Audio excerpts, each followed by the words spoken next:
Yeah, Primo and RZA and Pete Rock and Q-Tip, that's what they did from the 80s to like the 90s and the early 2000s. That's what they did. So obvious, yeah, I'm a traditionalist, you know, I'm especially jazz players and whatnot. Yeah, I hate this new technological stuff. It's not music and whatnot. So this guy was accusing him of ending his job, his career. I think this guy lost his job in music or something, and RZA felt guilty and said, okay, cool, I'm gonna learn about music now. I'm gonna learn how to play music from score sheets, and I'm gonna learn how to conduct an orchestra and stuff. And that's how Wu-Tang Forever came about. Because if you listen to songs like,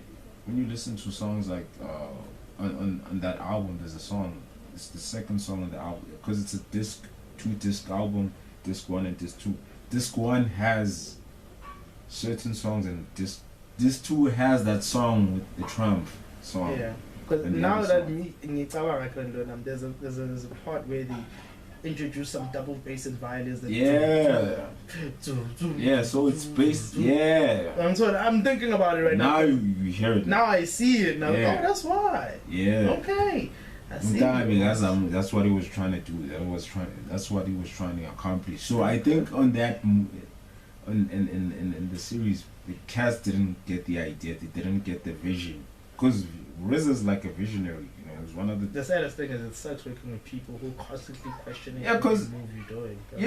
And it's helping them. Like, you got there because of this nigga. Yeah, pushing the envelope. That's the thing. It's always gonna happen. It's a natural thing. It just happens. Bruh. Because we're all different. So that's when he started making music. I'm off violin and doing it. Yeah. But.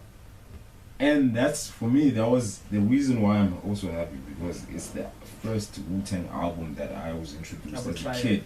Me too, dog. The Wu-Tang Forever was the thing that was introduced to me. I remember seeing the Tramp video. I was like, that was crazy. It was like, I think it was 97 or 98. I'm not sure. Back then.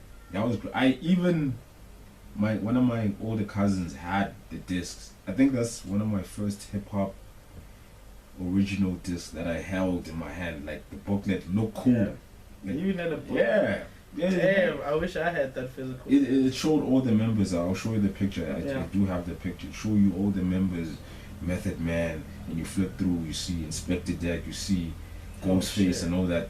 I love that Method Man where he did the middle finger with the fire on. It looked cool back then. Because they were like Ghost Riders. They were like real life superheroes. They still are for me. So I'm excited to see the third season, the season finale, because why I'm saying this, if they kind of like continued, it wouldn't be interesting. It would be boring. It would be boring, especially the albums that they did. They weren't as interesting or as impactful after that. Because the only person who was releasing interesting stuff was Ghostface, Supreme Clientele, and what's this album? The RZA did try though with that Afro Samurai album. Yeah, but that thing is not there anymore. But it's not, dog. It's not him anymore. Yeah, so it's not him anymore. Yeah. Sakuluma hip hop. There was this there's this channel I watch on YouTube. It's called the Dead End Hip Hop channel. Yeah. So they had a discussion. It's a fun thing. It's like, if you were to create your own Run the Jewels, who would you create? Who would you pick? Hold that thought, my nigga. I need to stretch for this one. I need to stretch for this one. Who would you pick? Me? Who would you pick? I would pick. Let's see. Because I also have my list. I think I'm gonna try to remember. Let's see who I would pick, Matthew. I also have my list. Let's see who I would pick. 2 niggas only, right? Yeah, 2. Rap, don't cheat. Don't cheat. What do you mean don't cheat, nigga? it mustn't be a producer. It must be rapper producer. Like LP. I can just choose rappers. Can I just choose rappers? Or no, it has to be like rapper and producer. Rapper and rapper. Or rapper and a producer. Yeah, rapper and a producer. Okay, let's see. Rapper, we are producer. Let's go on rap. Just like Run the Jewels. LP and Killer Mike. I'm a nigga who likes. I have taste in modern and old. So firstly, I would like to see modern and old niggas come together. Anyway, any era. Firstly, I'll go with Tyler, the Creator. Okay, because he does produce and he does rap, makes his own beats most of the time. So yeah, that's the nigga. So I think I have two groups, but let's start with this one. I want Tyler and MF Doom. Dope. That would be sick. That would be something else that you're just not thinking about. Because imagine Tyler rolling in with this hyper creative, artistic take on music. Because he's heavily influenced by the old music. And the weirdest thing is, the music that influences this guy is not really hip hop most of the time. Yeah, it's there's so many stuff that influences. Sometimes smooth jazz. Yeah, R&B. 90s R&B. Yeah, especially when that album. The one we were talking about, the Igor. And so yeah, I would go with Tyler and MF Doom. That would be an ultimate Run the Jewels team for me. And I think I would also go with who? A$AP Rock and Lupe. It's just like that. Yeah, that's like the God of the Titan. That's killing it. You're cheating, but we are all party. But nigga, you see, but that's fair. At the same, going with the rules. I'm going with the rules. But what you said, these are the people me do. But that's dope. That's dope. Because the rest of these people that I listen to now, they're good on their own, bruv. Because if I were to pair them up with someone else, it's either the other person will overpower the other one, or their styles will just clash.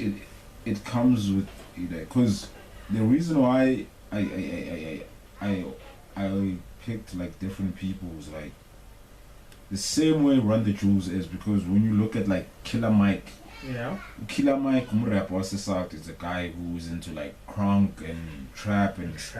He's one of the pioneers of trap music. Yeah, if people didn't know, because he was rapping with guys like Andre and Outkast, the whole Outkast, and he was part of that crew, the Dungeon Family crew, with CeeLo Green, and CeeLo Green is from Goody Mob. A lot of people still don't believe that CeeLo Green can actually rap. Like he can rap. CeeLo Green can rap. He's a rapper. If you listen to like the first Gnarls Barkley album, the guy raps. The dude is fire, bro. And people don't know what's Gnarls Barkley is actually CeeLo Green. Nobody in this guy. Danger Mouse. I've been telling people that. My sister was like, "What?" I'm like, "No, they didn't know." Because you don't research. Danger Mouse. But anyways, it is what it is, bro. Me and Naomi one of them was Q-Tip and Snoop. Yeah. Okay, no lie. Firstly, that would actually, for the fact that they both have this unique voice. That's what I wanted to say. That shit will be fire. Q-Tip and Snoop. I don't know. I don't remember the other one. Which one was it? The one that I picked. I don't know if it was like. I think I picked Kendrick and RZA. The reason why I wanted that, because I felt like Kendrick can rap on anything. Yeah, he can. Yeah, so I would have been. RZA can make anything. Yeah, RZA can still, especially when now he's doing like musical things. It would be interesting. I don't remember the other ones. I'm trying to remember. That would be very interesting, actually. I wouldn't mind listening to that, actually. RZA and Kendrick. And this other guy said, I remember on that Dead in Hip Hop, his name is Mike C. Town. Yeah. He's like, because in what I loved about Dead in Hip Hop is like all of them, I could tell where the aesthetic or the music taste lean more towards. Because there's this guy, I don't remember his name, he's the camera guy. He's more into the South, and FIFO is more into like guys like Jay-Z, guys like Ludacris. He's also like into like bouncy stuff, mainstream. Yeah, kind of like mainstream. But what I love, they all listen to like the different types of hip hop. They don't just listen to like one type of hip hop style. And there's this other guy, Beezy 92 something. He's like, he has these numbers, but his name is Beezy. He makes beats. He's the guy who makes beats for the show. So he's more into production. So I could tell, okay, he's more of a producer, because when they review albums, he's gonna emphasize on the production. Oh, okay. Yeah, so RZA this, yeah. It's like, they're friends with Anthony Fantano. It's like, because all these guys know each other. And Mike C-Town is more like on that nerdy rap tip, It's more like into things like Billy Woods and Aesop Rock and niggas who Def Jam. high intellectual rap. Let's just put it like that. Yeah, he's into that nerdy, because I saw the way he dressed, because you could tell, this guy loves metal. Used to listen to a lot of rock, because you can see the t-shirts that he wears and the stuff that he wears. Like, he wears a lot of black t-shirts. Like, this guy is into like punk rock and heavy metal and dark metal and all these bands that we used to listen to back then. So, I still bump that shit down. Yeah, so one time I went, okay, they're all different, but they listen to the same hip hop. Yeah. Like different types of hip hop. So he said, Mike C-Town, he said he would do Aesop and Andre 3000. It's like, okay, that would sound dope. That would be something I would be willing to listen to every day. That would be dope. That would be sick. That would be dope. That would be sick. I'm trying to picture it right now. That would be sick, bro. Because I'm trying to picture that vibe that Andre in Donane. Because if Andre raps, when Andre raps, goddamn. Yeah. Andre's fire, dog. Yeah. Because like, imagine like the production, that Aesop Rock production. That's exactly what I'm considering right now, dog. It's like crazy. But anyway, dog, that is just fire, dog. So yeah, I mean, things of booze. What did you think about that Nas album? Since you said you listened to it. No. When I think about the Nas album, I was wrong. I'm willing to admit when I'm wrong.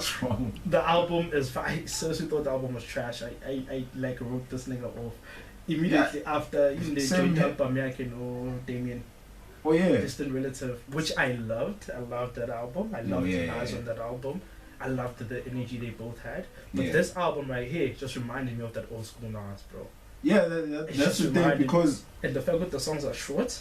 Yeah. Beautiful. And no features. No features, nigga. Why should you feature people? That's the thing. That's the thing about editing. Because here's the thing about the KD series, like King's Disease. Yeah. I didn't like it. I don't like the 1 and 2. Maybe the third one is fire though. I think I'm gonna go back and listen to the other one. But the second one was like, half of the time I wasn't excited. I was like, nah, man, this is not. I feel. The reason why maybe I'm wrong. I know people are gonna strangle me for saying this, but I'm gonna say it. I felt like he was trying too hard to appeal to the young guys. He was, dog. On the second one. No lie, he was. Because I listened to all three. The second, like, I feel like the first two. The first and the second, it was hard for me to get through those. Obvious. Nas, we get it. It's Nas. Dog. Yeah, well, he raps circles around people, bro. The songs are not bad. It's just not great. Yeah, they're just not great. And the thing that turned me off the most is like, I felt like he was trying to appeal to the young guys, especially when he starts switching up his flow. I don't know which song was it. No, it wasn't Death Row East. I think it was like the third song or the fourth song on the album, which had like this trap beat to it. He was trying too hard to do that trap thing. It's like, why are you doing this? Because he did do it again on the third one. Did you hear it? But he didn't use trap. He said he used, I think, a chill beat. Oh, which one? Yeah, I forgot the name, dude, but he used a chill beat. Oh, it wasn't bad. Yeah, it wasn't bad though. Okay, the Reminisce one wasn't bad. That one was like, what's this called? Triplet flows. Yes. It's like, no, why are you doing that, dog? You don't have to prove yourself to these dumbass kids. The same thing that's happening with M. Yeah. He's doing that shit. He's trying to explain himself. Like, no, this is what I'm doing. That's why people are disrespecting him. But anyways, the King's Disease series, the third one, I think for me is the best. dope. Yeah, I haven't heard the Magic because last year he released like 2 albums. Oh. Yeah, like they released Magic with Hit Boy. Mm-hmm. Hit Boy's on the production. I think Primo did one of the songs with Premier. There's a song they did with Premier, and then he released KD3. Was it December, November? Yeah, I think it was November. That one, the latest one. And apparently I was watching a podcast. And I was talking. There's these 2 guys who do this podcast. They also do like a hip hop podcast. Yeah, they do some interesting stuff. It's like, who's this? There's some OG guys like Mike and Coop. I think their name is Mike and Coop. Okay. They had some interesting points. They were talking about the KD3 album. Apparently, and I've noticed this. I didn't pay attention. I noticed that a lot of times when journalists are gonna review like Nas albums, they always want to compare Nas albums to Illmatic. They always want to compare, because I feel like that's the pinnacle of his work, to be quite honest. and I think it comes back to what I think Jay-Z said this once. He said Illmatic is gonna be the gift and a curse of Nas. Yeah, because everybody's gonna be comparing everything you do, Which is with unfair that at times. I think it's very unfair for him to become. true. I get it's the hip hop Bible. The That's reason, the standard, G. yeah, because the reason why we have Reasonable Doubt, we have Ready to Die, OC, Word Life, Big L, and all those 90s East Coast albums, is because of Illmatic. You know, yeah, it is the standard, true, but he should be more like Tyler, the Creator. He sets a standard and breaks it. yeah, but like Mvetuntanga has like good classics, like It Was Written. It was written. And funny enough, It Was Written was hated by fans back then. Now people are loving it. Yeah, like it's a classic now, because I get why people hated it back then, because like Illmatic is like the perfect album. You know, it doesn't have skits, it doesn't have songs for the club and whatnot. It's for you. Yeah, to listen in it your didn't car. sell. Yeah, it didn't sell much, but it's It's a classic, and it's a perfect hip hop. For me, it's like the archetype of hip hop. If you're gonna ask me if what's the dopest hip hop album, or what album does define hip hop, That's the one. I cannot think of any album besides Illmatic. Perfectly defines Yeah. hip hop. So the thing is that he does have classics like It Was Written, Stillmatic, Godson. I love Godson. This Lost Tapes. Distant Relative. That one Yeah, was also nice. This was Relatives was nice. It's not my favorite, but it's cool. It's a great album. Lost Tapes The is Lost sick. Tapes. 1 and 2. Bruh. And he has other albums. Life Is Good. Even though he's not always consistent with these albums. Yeah, there's albums that I don't like the Nasir, the what's this, Nostradamus, which is one of his worst albums. Nasir is one of his worst albums. What's this other one with that song? It has certain dope songs. That song with DJ Premier, Miles is like, what's no, it's not Nostradamus. Why am I forget? I Am. Oh. I Am is the name of it. I don't like that check album. that one out. Because I With didn't the, listen no, to don't go it. my label. You can hate me now. Yeah, because I only know that song, dude. I didn't listen to the whole album. nada Bulela album. I think into what bothers me till this day is like, even then he was trying to appeal to the mainstream too much, and he had this conflict of being in the streets, being with, trying to appeal to the heads and trying to appeal to the mainstream. He has that conflict. Even Nostradamus is like the same thing. It's almost similar, because he also tries to do these commercial. Trends.